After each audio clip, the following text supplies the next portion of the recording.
Huu ndio mfuniko wa friji letu. Sasa jamani, hili ni friji hili la alizini. Sasa katika maarifa ama skills za ukambikaji, ipo skills ambayo inahusiana na friji. Ushagawahi kuona friji la alizini? Sasa tutamkaribisha ndugu hapa, ataenda akatuelekeze kuhusiana na friji hili la alizini ambalo limetengenezwa katika poli hili la eneo la Ipwani. Kaka, habari? Salama. Hebu tueleze hili friji likoje na liko wapi? Hili friji tumelichimba kwa sababu ya hali ya hewa. Unajua eneo la Ipwani ni la joto, kwa hiyo tumelazimika kufanya kitu hii ili kupoza maji na vinywaji vyetu na kuhifadhi ili joto lisi. Unamaanisha humu ndani kuna vinywaji? Hapa ndani pana vinywaji. Yaani hii ndo friji. Hii ndo friji. Vitakuwa vya baridi kweli? Vya baridi kabisa. Hebu basi ndugu mtazamaji, twende tukajionee namna ambavyo friji hili linavyohifadhi maji.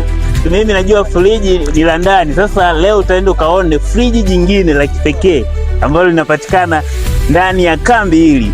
Hili ni kambi la vijana Forest ambao walikuwa wamekambika katika eneo hili. Na hili ndilo friji. Ukiangalia hapa pembeni utaona ni masufuria ya vyakula ambavyo hivi ni vya moto, ila kuna vinywaji vya baridi. Basi tunaenda kufungua friji letu. Tutaanza na mfuniko wa juu. Huu ndio mfuniko wa friji. Mfuniko wa friji letu. Tunafungua sasa. Jamani, hili ni friji hili la alizini. Hizi zinaitwa ni camping skills. Hivi ndivyo ambavyo kanisa langu la Waadventista wa Sabato huwa linafanya katika kuwafundisha vijana namna ambavyo wanaweza wakaishi katika maisha ya namna tofauti tofauti.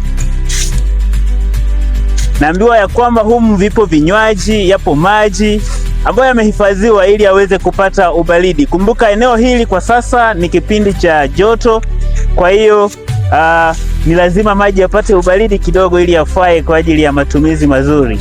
Na huu mfuko tuliweka ili vinywaji vyetu visiweze kufikiwa na udongo moja kwa moja. Ndio. Hatukuweza kumudu kuvifikia vyote visichafuke, lakini baadhi vilichafuka, lakini ni kidogo sana. Ndio. Kwa huu ni mchanga, tunaweza tukakifuta na kikawa salama. Huu hapa ndo mfuko uliohifadhi. Huu ndo mfuko wa juu kuzuia udongo. Tukifungua bado tunauinua namna hii. Jamani, huu ndo mfuniko wa friji letu. Wow. Tayari maji haya hapa. Yes sir. Maji baridi kabisa. Maji ya baridi.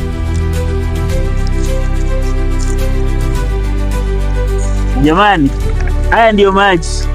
Na hizi kama tutapata ndoo, tunaomba ndoo tuweze kuweka. Maji ni ya baridi kabisa, kama unavyoweza kuona yamekuwa ya baridi kabisa. Kama unavyoona hapa ni ya baridi kabisa. Lakini hapa juu pana maji, hapa chini pana soda. Kumbe sio maji tu, ziko pia na soda kwa ajili ya watoto wetu. Zani umeona hapo chini. Jamani, bila shaka mmeona hili ndilo friji ambalo lilikuwa limechimbwa, na kama unavyoona vinywaji vimewekwa mle ndani pamoja na maji na vikafunikwa vizuri na vimekuwa vya baridi kabisa. Ndugu, tunaweza kuitumia hii maeneo ya nyumbani au inatumika tu kambini? Inawezekana. Salama, ambayo haitumii gharama yoyote, ni nguvu kidogo tu kwa kutumia jembe. Unahifadhi vitu vyako, ni salama kabisa. Jamani, basi hiyo ni skills mojawapo ya kukambikaji ambapo tumepata kuona friji la alizini. Unaitwa nani kaka? Naitwa Nathanael. Asante sana kaka Nathan. Asante sana.